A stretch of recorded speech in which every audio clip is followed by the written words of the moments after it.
Hello everybody and welcome to the South Australian Museum. My name is Emma and today I'm going to take you young explorers on a very special adventure. Before we can do this, I have someone inside my pouch for you to meet. Some of you have met her before. Her name is Pinko and she lives at the museum and knows lots of museum stories. But she's asleep at the moment, so I need to wake her up. Come on out, Pinko. Let me have a look. Oh, I think I can see her. Have a feel. Hang on a minute. That's not Pinko.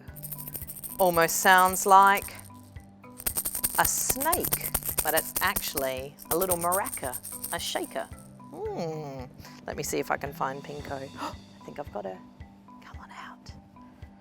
Here she is. Pinko is a bilby.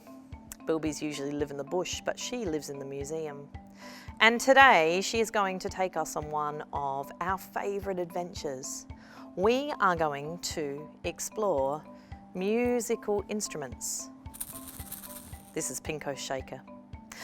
The musical instruments we're going to look at today are a bit special. Some of them are made from nature and others of them sound like nature. And at the end, I have a story to tell you about an instrument that helps people call home.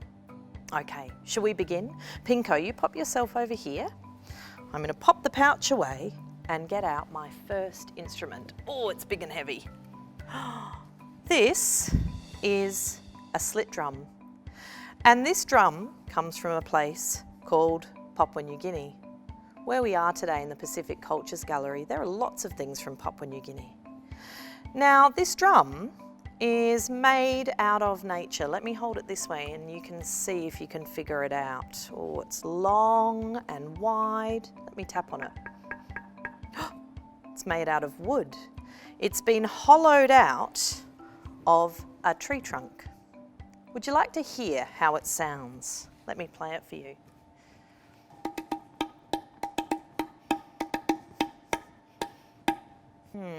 It's not very loud, is it? But I can make it louder by hitting it with a stick. Are you ready? It's going to be quite loud.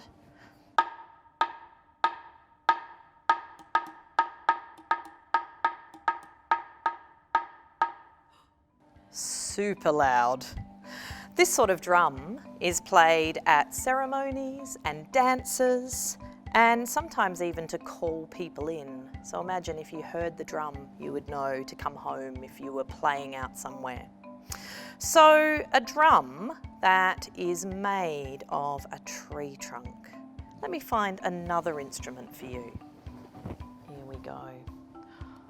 Oh, this one is a bit special. I think you can tell what it looks like. Looks like a little green frog. Shall I play it for you? Can you hear that? It's like a croaking frog. Ribbit, ribbit, ribbit. This instrument is called a guiro and they're found all over the world. They have different names in different parts of the world. It's carved out of wood with a wood stick and the sound is made by running the stick across these little bumps. Now, this one is in the shape of a frog, but they can come in lots of different shapes. They just need to have the bumps on them. I know a song about a little green frog. Shall we sing it together? It goes like this. Galumph went the little green frog one day. Galumph went the little green frog. Galumph went the little green frog one day, and the frog went glumph, glumph, glumph. No. So a little instrument that looks like a frog in nature, that is made from wood, that comes from nature, and sounds like a frog in nature. Pretty clever. All right, another instrument for you. I wonder what these are. These are called Adenkum. They're a bit like Pinko's little maraca or shaker. Now we find lots of different shakers all around the world made out of lots of different things, but these are super, super special because they're made of something very interesting. Let me put one down and show you. If I hold it this way, wonder if you can figure out what it might be made of. Well, this is made from a vegetable called a gourd. I've got a picture of a gourd here to show you. This is what they look like when they're hanging from the vine. So they are green when they're growing. And to turn them into a shaker, what we need to do is cut a hole in the bottom and scrape inside until all the seeds are loose. Or you can just let some different types of gourds dry.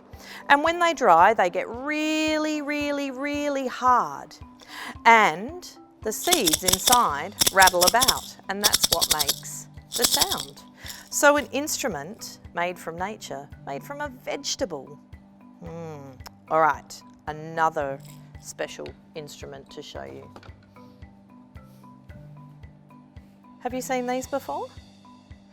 This is a coconut that's been cut in half, and the yummy coconut flesh on the inside has been eaten out, and now it makes an instrument.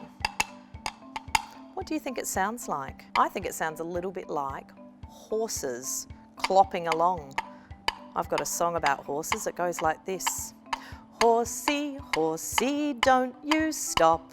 Just let your feet go clippity-clop. Let your tail go swish as the wheels go round.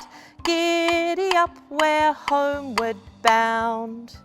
So another instrument that's made out of something that you can eat. All right.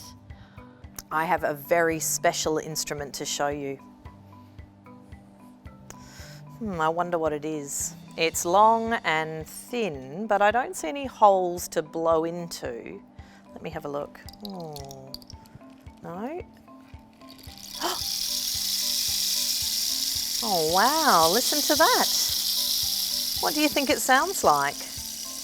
I think it sounds like rain, maybe rain landing on a tin roof. This instrument is called a rain stick. I have a song about rain. It goes like this. Rain is falling down, rain is falling down. Pitter-patter, pitter-patter, rain is falling down. You find rain sticks all around the world in lots of different shapes and sizes and made out of lots of different things. But this one is very special because it's made out of something a bit surprising. It's actually made out of a spiky cactus branch. Here we go. It's called a Cusco cactus. Big, tall, straight cactus branches. Now, the way it's made is pretty amazing. Someone very carefully cuts a branch of the cactus off and then snaps off all of the very spiky prickles. Then, while the branch is still green, pushes the spikes pointy way down into the cactus. Then they leave it to dry. And as it dries, it gets harder and harder, and the middle becomes hollow, except for all of the spikes that are all now inside. Then they put a cap in one end and fill it with pebbles and seeds, a cap in the other end, and then what you can hear is all of those pebbles and seeds bouncing off all of the spikes on the inside. I think it's amazing because I'm not sure how someone thought up doing it. I know. In some parts of the world, they think that playing the rain stick helps bring the rain. So maybe if it rains today or tomorrow, it was me that made it rain. Pinko and I have one final, very special story to tell you, which comes from Papua New Guinea, where lots of the objects in this gallery are from. And this is a story about how some people used what were once homes for animals, so things from nature, to find a way to call home. Are you ready to hear it? It goes like this. Once upon a time, there were two fishermen, and they were way, way, way out to sea in their canoe. On this day, they were fishing for something special. It wasn't fish, nope. It wasn't nippy crabs, nip, nip, nip, nip, no. What else? It wasn't blobby octopus, no. It was sharks. They were fishing for sharks. They had a really very special way of doing this. One of them had made a rattle using shells that he'd found on the beach. Broken shells that he'd threaded onto a piece of wire. And what he would do with this instrument is he would shake it over the water, and shake it over the water, and shake it over the water. And this special instrument would draw the sharks up to the canoe. And on this day, the biggest shark they had ever seen swam up next to them. These fishermen, they were amazing. One of them leant over the side of the canoe and bonked it on the head till it was dead. Then they reached over and tied it onto the canoe with rope. Now they were super, super excited about this because it was the biggest shark they had ever caught. And they knew that the shark would feed their whole family. But they had a problem. They knew when they got the shark back to the beach that it would be too heavy for the two of them to carry home. What they needed to do was to call home and tell everyone to come to the beach and help them carry it. But they didn't have phones, so one of them just thought he'd call out. "Hello, I've got a shark!" But no one heard them. Earlier on in the week, one of the fishermen had found an amazing shell on the beach, a triton shell. And they thought, maybe we can use this to call home. No, it's not a phone. Maybe, "Hello, we've got a shark." No. The other fisherman said, why don't you blow into it? No. Maybe here. What do you think? In that end? No. Maybe this end. Oh, no. These fishermen were clever though. One of them got a small pebble out of his pocket and ground it round and round and round until he'd made a hole in the shell. Then he thought, I'll blow into that hole. Are you ready? You can try this with me on the count of 3.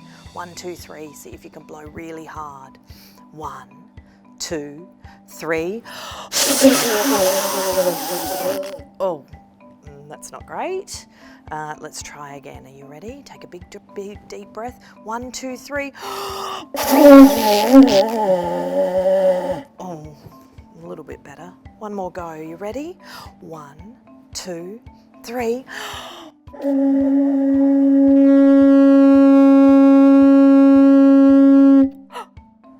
It worked.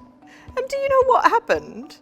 Everyone in the fisherman's family heard the sound of the triton shell, came running down to the beach going, "What is that noise?" And the fisherman said, "Oh great, you're all here. You can help us carry this enormous shark home." And everyone did, and they all had shark for dinner. Maybe, I don't know, shark stew or barbecue shark. So what was once a home for an animal became an instrument for people to call home. It's time for me to go home now, and for Pinko to curl back up in her pouch. It's been so lovely having you here at the museum. You might like to try and make some music at home. You could try and make your own shaker or bang on some pots and pans. Make a wild rumpus. It's been lovely having you here, young explorers, and we'll see you again soon. Bye.